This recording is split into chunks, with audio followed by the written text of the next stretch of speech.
Bonjour Yannick Neuder. Bonjour. Bonjour. 305 pour, 199 contre dans un vote historique. L'Assemblée nationale a approuvé hier en première lecture la création d'un droit à l'aide à mourir. C'est un progrès pour les Français ? Je ne sais pas si c'est un progrès. En tout cas, c'est un sujet sur lequel on doit continuer de travailler. C'est le début d'un texte, puisque nous sommes en première lecture à l'Assemblée nationale, que maintenant le texte va partir au Sénat. Et je crois que derrière, il faut qu'on ait une position qui soit juste et équilibrée, qui soit humaine. Et il faut que cette proposition de loi, dont je rappelle, il y a quand même deux versants. Il y a tout d'abord une avancée significative, c'est de permettre à tous les patients qui en ont besoin d'avoir à terme accès à des soins palliatifs pour tous dans l'ensemble du territoire métropolitain et d'outre-mer. Et je crois que ça, c'est une réelle avancée, parce que beaucoup de patients, on le sait bien, plus de 50% des patients qui avaient besoin d'avoir accès à des soins palliatifs pour mourir dans la dignité et sans douleur n'avaient pas accès. Mais quand même, ministre de la Santé, sur l'aide à mourir, vous dites, je ne sais pas si c'est un progrès. Le Premier ministre lui-même, François Bayrou, a dit hier avoir toujours des interrogations au sujet de l'aide à mourir. Vous aussi, donc.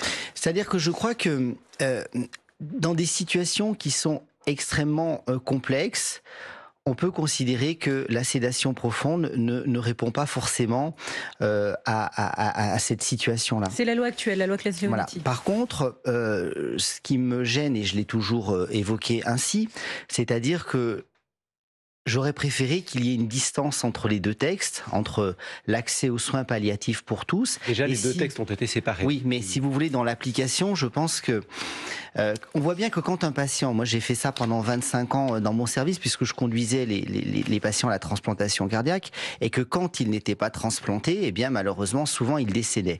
Eh bien, quand un patient est pris correctement en charge par des soins palliatifs, il n'y a pas la même demande d'aide active à mourir. Donc je crois qu'il faut ça veut dire quoi, vous pensez que là, on est en train de créer un accélérateur vers la mort ?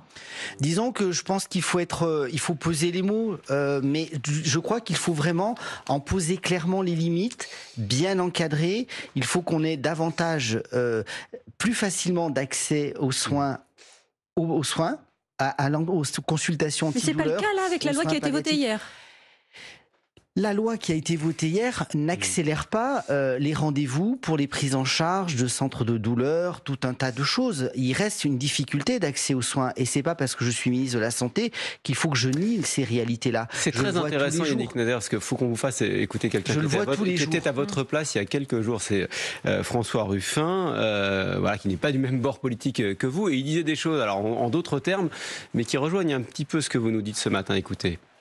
Moi, je vous dis ma déception d'abord sur les soins palliatifs. Parce que on pose un principe avec lequel je suis d'accord, qui est les soins de vie, les soins palliatifs sur tout le territoire, pour tous les Français, pour tous les malades. Mais ça, ce sont des déclarations.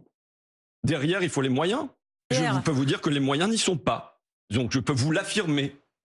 Yannick Neuder, est-ce que vous dites la même chose ? Les moyens pour les soins palliatifs ne sont pas là. Aujourd'hui, on rappelle qu'il faut 1 milliard d'euros sur 10 ans. Non, mais arrêtons de dire que c'est uniquement un problème de moyens. C'est avant tout un problème de ressources.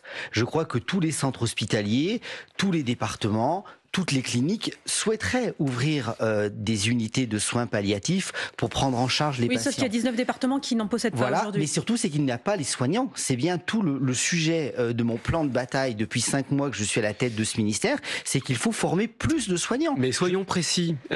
L'an prochain, l'aide à mourir, elle devrait s'appliquer peut-être l'année prochaine, en 2027 au plus tard a priori. Ça veut dire qu'il n'y aura pas d'égalité effective sur les soins palliatifs sur le territoire au moment de l'entrée en vigueur du droit à mourir ? Je ne peux pas vous le garantir, parce que je ne suis pas complètement sûr de pouvoir vous dire qu'en 1 an, on aura formé suffisamment de personnel. C'est pas rien de choisir, quand vous êtes soignant, quand vous êtes médecin, quand vous êtes paramédical, de vous investir dans des soins palliatifs, accompagner des personnes à la mort. C'est pas inné chez les soignants. Donc il y a nécessité de former plus de soignants. Il y a de la formation initiale certainement, mais je crois que c'est surtout au décours cours d'une carrière professionnelle. On a été cancérologue, on a été urgentiste, on a été anesthésiste, on a été infirmière en hématologie, et dans une deuxième partie de sa vie, on veut aller vers des soins palliatifs. Mais du coup, c'est pour ça que je vous disais que je préférerais qu'il y ait un espace de temps, parce que je pense que quand les patients sont pris en charge par des soins palliatifs, eh bien, leur demande d'aide active à mourir baisse. Donc, ce que je veux simplement dire, c'est qu'il faut être très prudent dans ces analyses, qu'il faut faire preuve d'humanité et de pouvoir proposer un maximum de prise en charge par les soins palliatifs, mais il ne faut pas non plus que l'aide active à mourir soit finalement une solution parce qu'il n'y a pas de soins palliatifs ou parce qu'il y a de la difficulté aux soins, donc d'accès aux soins. Et c'est le ministre de la Santé qui nous dit ça ce matin. Je crois que ce qu'il faut surtout, c'est que le Parlement, l'Assemblée nationale a fait ce choix. Il faut respecter le choix du Parlement. Maintenant, le texte va être discuté au Sénat. Mais je crois que surtout, ce qu'il faut faire en sorte, c'est que les règles qui définissent les critères, eh bien, soient particulièrement scrupuleux. Je pense que allons-y sur les règles. Justement, il y a 3 points particuliers qui peuvent la collégialité de la décision, qui peuvent susciter des inquiétudes. Juste d'abord sur l'administration de la substance létale, il a été décidé que ce soit le patient qui s'administre lui-même cette substance-là, sauf cas exceptionnels. Lesquels ? Je crois que ça fait partie des sujets qu'il faudra naturellement préciser. Moi, ce que je crois surtout, c'est qu'il faut que les soignants ne soient pas pris dans des difficultés. Je pense que la clause de conscience des soignants doit particulièrement s'exercer. Je pense qu'aussi, j'étais plutôt favorable, moi, sur le volontariat des soignants pour pas qu'on se retrouve dans des situations difficiles. Et je crois que les soignants ont un rôle fondamental et qu'il faut aussi savoir écouter leurs paroles et leur volonté. On ne peut pas obliger un soignant, alors ce n'est pas l'esprit du texte, mais il faut faire très attention. C'est pour ça que je dis que les garde-fous sont importants à mettre vis-à-vis des soignants, vis-à-vis des critères d'éligibilité, vis-à-vis de la décision. Il faut une décision. Moi, je souhaitais que ça soit une décision qui soit prise en unité de concertation. Je voulais une vraie décision qui soit prise dans une unité de concertation. Donc, je pense qu'il faut renforcer la collégialité de la décision, parce qu'on sait très bien, et on peut le voir dans certains pays d'Europe, que parfois certains garde-fous sont franchis au fur et à mesure des années. Et je crois que c'est mon rôle de ministre de la Santé de protéger les Français, d'avoir un libre accès à une aide active à mourir quand la situation est dramatique et que la sédation profonde ne répond pas à cette situation. C'est mon rôle de ministre de la Santé de protéger aussi les soignants, de respecter leur clause de conscience et leur volontariat. Et c'est mon rôle aussi de dire qu'il y a des garde-fous, que ceux-ci ne doivent pas être franchis et que pour cela, il faut une collégialité médicale, il faut un staff médical et paramédical. Oui, mais il y a aussi d'autres inquiétudes. Il y a une grosse inquiétude chez les soignants sur le délit d'entrave qu'instaure cette loi. Si quelqu'un cherche à empêcher l'exécution d'une décision d'aide à mourir notamment, et il y a des soignants qui disent nous on ne veut pas risquer la prison ou une amende si jamais on essaie de convaincre une personne de ne pas recourir à cette aide à mourir. Vous entendez ça ? Oui, je l'entends, et on voit bien que ça va être difficile, et on voit bien qu'au décours d'une conversation avec un patient, d'un échange, d'une consultation, quand un patient vous dit je ne suis pas très bien, j'ai peut-être envie de mourir, je pense que le soignant est dans son rôle, dans son devoir d'expliquer au patient qu'il va avoir des solutions, qu'on peut améliorer sa prise en charge. Donc il ne faut pas que finalement cette prise en charge du soignant, cette empathie, cette volonté effectivement qui correspond au serment d'Hippocrate de pouvoir soulager le patient, soit interprétée au sens juridique comme une entrave. Et vous avez vu la difficulté. Donc on voit qu'il y a des difficultés effectivement, bien même sûr, après le vote de cette loi. Mais c'est pour ça qu'il y aura aussi le Sénat et qu'il faut aussi faire confiance au Parlement. Je ne sais pas si c'est une question de droite ou de gauche, ces sujets-là. Je crois que c'est une question d'intime conviction, il y avait quand même un clivage assez clair. La gauche a quand même très majoritairement voté pour, le centre aussi, et puis à droite, les LR, dont vous êtes issus, ont plutôt voté contre. Je crois que c'est pas aussi tranché que vous le dites. Dans chacun des groupes, nous avons des députés qui ont voté pour ou contre et qui n'étaient pas, en gros, le vote majoritaire de leur groupe. Il y a un troisième point sur lequel il faut être très attentif, Monsieur le Ministre. Vous avez vu ces personnes malades ou en situation de handicap qui se sont rassemblées samedi devant l'Assemblée nationale pour dénoncer ce texte d'aide à mourir. Elles s'inquiètent qu'on puisse leur dire désormais: tu es malade, tu coûtes trop cher à la société. Il va falloir envisager l'option de l'aide à mourir. Comment on s'adresse à ces personnes-là? Qu'est-ce que vous leur dites? C'est bien pour ça que nous avons... Et c'est bien pour ça que je souhaite bien porter cette voix de ministre de la Santé, de tout le monde, des soignants, des patients et des patients les plus vulnérables. Le ministre de la Santé est bien là aussi pour protéger les plus vulnérables. Donc... c'est pour ça que je pense qu'il faut être extrêmement prudent sur les garde-fous. Mais votre position, elle est quand même un peu compliquée quand même ce matin, au lendemain du vote historique de cette loi en première lecture, que le ministre de la Santé lui-même vienne en matinale nous dire en fait, je suis pas trop sûr là de ce qu'on a voté. Non mais attendez, on ne sait pas trop comment se positionner. Déjà, je ne l'ai pas voté puisque c'est le Parlement. Est-ce que vous l'auriez voté si vous aviez été encore député LR de l'Isère? Je ne suis pas certain. Ah oui. Pourquoi?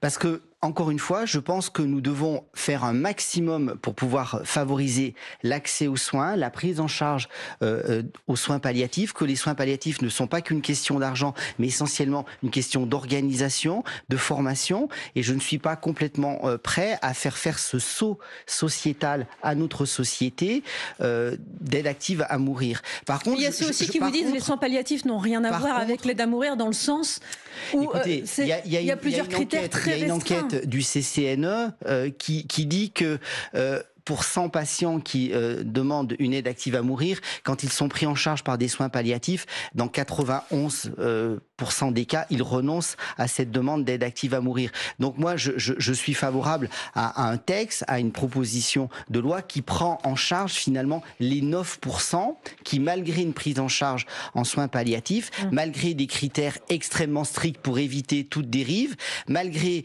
une organisation auprès des soignants qui respectent leurs clauses de conscience et leur volontariat, eh bien, on puisse envisager avec humanité une fin de vie qui se fasse conformément aux souhaits du patient et qui surtout ne met pas en porte-à-faux les soignants si effectivement ils ont utilisé un certain nombre d'arguments pour améliorer la prise en charge et que cette prise en charge cette amélioration de prise en charge ne soit pas considérée comme une entrave. Et donc juste pour clore cette partie, parce que c'est très très important votre position ce matin, Monsieur le Ministre. Ce que vous dites, c'est qu'en fait, si les soins palliatifs ne sont pas à 100% disponibles dans tous les départements, l'aide à mourir, en fait, ne devrait pas voir le jour aujourd'hui.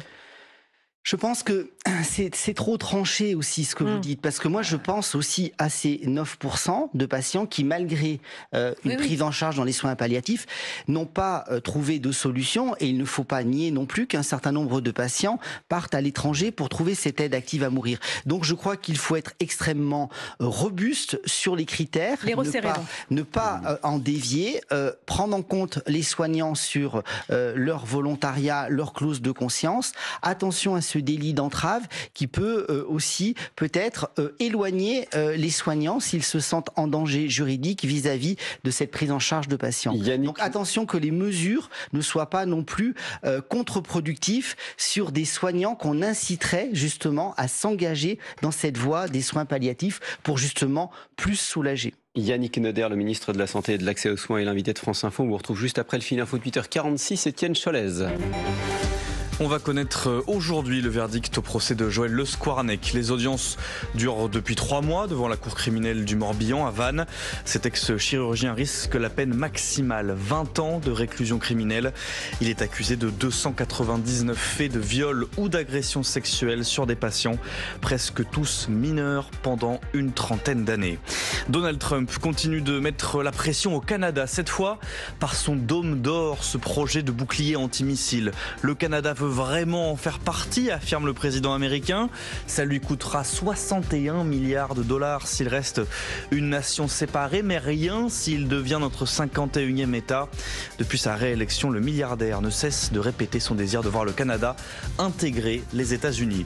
C'est le début du deuxième tour aujourd'hui à Roland-Garros. Hier soir, au bout de la nuit, le vétéran du tennis français Gaël Monfils s'est qualifié en 5-7, plus de 3h30 de jeu. Aujourd'hui, 2 tricolores sur les cours, Quentin Alice et Giovanni Mpetshi Péricard. France Info. Le 8-30 France Info, Jérôme Chapuis, Salia Braclia. Et Yannick Noder, le ministre de la Santé et de l'Accès aux soins, est notre invité. On attend dans quelques heures le verdict dans le procès Le Squarnec du nom de cet ex-chirurgien pédocriminel qui répond de 299 viols ou agressions sexuelles commis entre 89 et 2014. Il reconnaît les faits et c'est un procès qui a été, selon le collectif de victimes, un laboratoire à ciel ouvert de défaillance systémique dans le système de santé. Vous allez recevoir ce collectif prochainement. Oui. Quand d'abord ? C'est programmé d'ici quelques jours, je n'ai pas la date en tête, mais c'est programmé. Et pour leur dire quoi ? Tout d'abord pour les écouter, parce que je crois que c'est ce qu'on a envie de dire, c'est plus jamais ça. Comment on a pu en arriver à une situation comme celle-ci, et j'espère que ce procès permet à toutes les victimes de pouvoir se libérer, de se sentir écoutées, de se sentir reconnues et surtout de se sentir finalement que cette personne soit condamnée pour tous ces actes odieux. On rappelle que Joël Le Squarnec a été titularisé en 2006 à l'hôpital de Quimperlé, alors que quelques semaines plus tôt, il avait été condamné, un an avant, pour détention d'images pédopornographiques. Ça, c'est plus possible aujourd'hui ? Alors, je crois que ça fait partie vraiment des enseignements, malheureusement, de ce procès et de toute cette situation-là. Je crois que c'est le travail que nous menons avec Gérald Darmanin, le ministre de la Justice, pour justement faire en sorte que dès qu'il y a une instruction en cours, et on sait que parfois la justice peut être longue, on sait parfois que il peut y avoir des appels qui peuvent être suspensifs, eh bien il faut que toutes ces condamnations, ces accusations soient bien renseigner auprès du fichier des auteurs d'agression pour que justement l'ensemble des établissements ne puissent pas recruter ces médecins. Il y a eu ce cas notamment récemment révélé par nos confrères de West France, d'un ORL mis en examen pour agression sexuelle à Vannes, mais il faut absolument, en tout cas, travailler en Vendée. Mais il faut en tout cas travailler avec la justice, le ministre de la Justice, et travailler avec le Conseil national de l'ordre pour que plus jamais, encore une fois, il n'y ait cette tragédie qui se produise. Donc la proposition concrète, c'est quoi ? C'est par exemple que... C'est de pouvoir renseigner le fichier des auteurs graves d'infractions sexuelles dès qu'il y a effectivement une instruction en cours, de ne pas attendre qu'il y ait le procès, de ne pas de tenir compte des appels pour pas que ces fichiers ne soient pas renseignés et que ça soit totalement transparent. Il n'est pas possible que des employeurs, je pense notamment aux collectivités avec les crèches, je pense naturellement aux EHPAD, je pense aux hôpitaux, que quand on embauche un professionnel qui va s'occuper a fortiori de personnes extrêmement vulnérables, que ça soit des patients, que ça soit des enfants, que ça soit des personnes âgées, handicapées, il puisse avoir le moindre doute sur l'intégrité morale de cette personne. Là encore, le ministre de la Santé que je suis doit protéger les plus vulnérables, ceux qui sont dans le besoin d'avoir des soins, et pas qui se retrouvent des proies vis-à-vis d'agresseurs sexuels dont on connaissait visiblement le parcours. Donc, naturellement, j'attends la décision de justice, mais au-delà de cette décision de justice, nous devons agir, et je vais agir avec le ministre de la Justice pour que plus jamais cette situation se retrouve et que plus jamais on ne puisse se retrouver à avoir exposé des patients, des enfants vulnérables, que ce soit dans les collectivités locales ou autres, vis-à-vis de prédateurs sexuels. Yannick Noder, vous avez, sur un tout autre sujet, reçu hier les chauffeurs de taxi, les taxis mobilisés depuis plusieurs jours contre la nouvelle convention de la sécurité sociale qui doit réformer la rémunération du transport des malades. Le matin même, hier matin, donc François Bayrou affirmait que les économies auront bien lieu et qu'il voyait même des économies supplémentaires possibles après discussion avec eux. Jusqu'où ? Je crois déjà qu'il était important que nous ayons ce temps d'échange avec les taxis pour simplement aussi leur dire qu'il n'y a pas de coupable. On ne cherche pas de coupable et que les taxis, moi je suis ministre de la Santé et de l'accès aux soins et issu d'un territoire rural et je vois bien que dans l'accès aux soins, quand un patient part faire ses séances de dialyse 3 fois par semaine, sa chimiothérapie, sa radiothérapie, dans bon nombre de nos territoires, c'est grâce justement aux chauffeurs de taxi. Donc ils ont un rôle essentiel à l'accès aux soins. On ne cherche pas de coupable, on stigmatise personne. Par contre, il faut faire preuve de responsabilité. Le budget des transports, et je crois que c'est un chiffre qui s'est inscrit dans l'opinion publique, personne n'avait finalement conscience que les transports, que ça soit la partie taxi ou les transports VSL, ambulance, c'est 6,3 milliards du budget de notre sécurité sociale. Donc on ne parle pas de petites économies. Et sur les taxis, c'est 3 milliards. Donc je crois qu'il faut qu'on regarde comment on peut limiter ces dépenses. Quand vous leur avez dit hier, en fait, on va faire les économies prévues, donc 300 millions sur 3 ans, et on va même aller plus loin. Ils ont réagi comment ? Je crois que pour l'instant, il faut instaurer un dialogue. Il faut déjà expliquer en quoi consiste cette nouvelle convention. C'est pour ça qu'avec Amélie de Montchalin, nous avons souhaité qu'il y ait une réunion dans chacun des départements avec les caisses primaires d'assurance maladie, avec les préfets, puisque je rappelle qu'il y a un tarif qui varie selon les départements, de pouvoir discuter techniquement, ensuite de pouvoir aussi rassurer, parce qu'il y a 2 sujets dans ce sujet des chauffeurs de taxi. Il y a toute la partie ubérisation, plateforme, qui est menée par Philippe Tabarot, le ministre des Transports, et moi j'ai réaffirmé qu'il était hors de question d'ouvrir les plateformes et les systèmes Uber au transport sanitaire. Oui. Ça c'est un autre sujet. Oui, mais c'est quand même important de le redire, parce que vous êtes ministre de l'accès aux soins. Le grand risque, pardon, mais je vais rester là-dessus, le grand risque, il est hors de question de voir une financiarisation arriver dans le secteur de la santé sur les taxis. Nous avons d'autres secteurs dans la santé où il y a de la financiarisation. Nous luttons contre, parce que c'est pas la meilleure façon d'ouvrir l'accès aux soins. Donc là, il faut être très clair, il n'y a pas d'ubérisation, il n'y a pas de volonté. Maintenant, juste un mot, vous êtes ministre de l'accès aux soins. Ça fait des années qu'on a fermé des hôpitaux ici ou là, et vous nous dites aujourd'hui ça coûte cher, ça coûte 6 milliards d'euros. C'est-à-dire qu'on a fermé des hôpitaux pour faire des économies, et aujourd'hui vous dites il faut faire des économies sur... Je peux pas vous les dire. Il n'y a pas une contradiction là-dedans ? Non, parce qu'en général, on ne ferme jamais un hôpital ou des lits par économie. On ferme des lits parce que malheureusement, encore une fois, nous n'avons pas assez de soignants. C'est pour ça que je veux former plus de soignants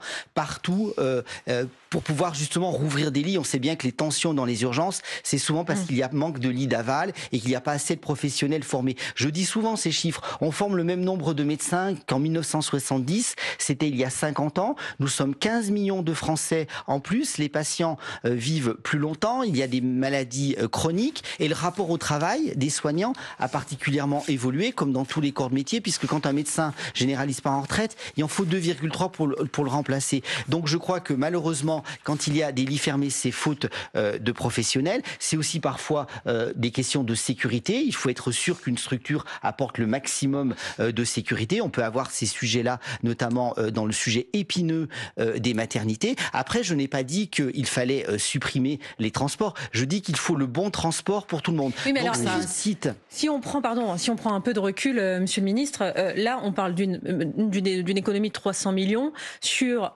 un budget global pour les taxis de 3 milliards. Je rappelle qu'il faut faire 40 milliards d'économies.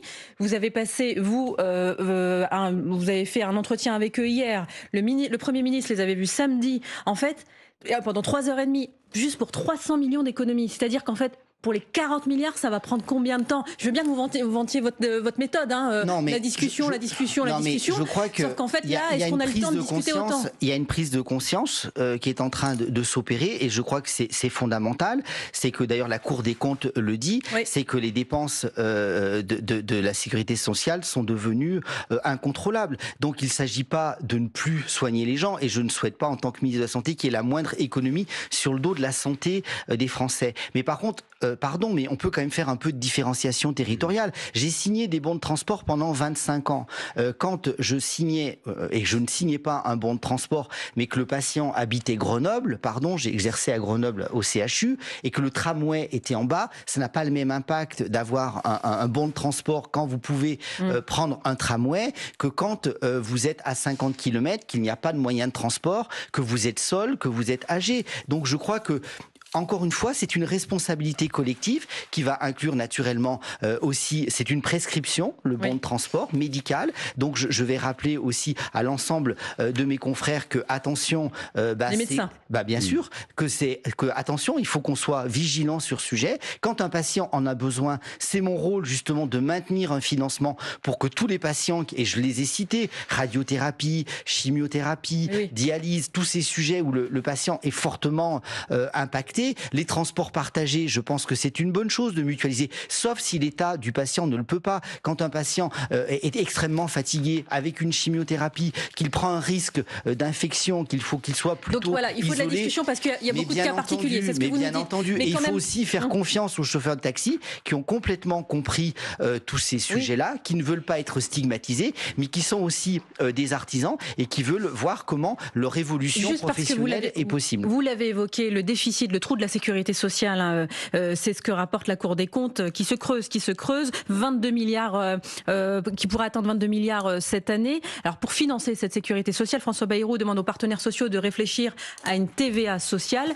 Vous le suivez là-dessus ?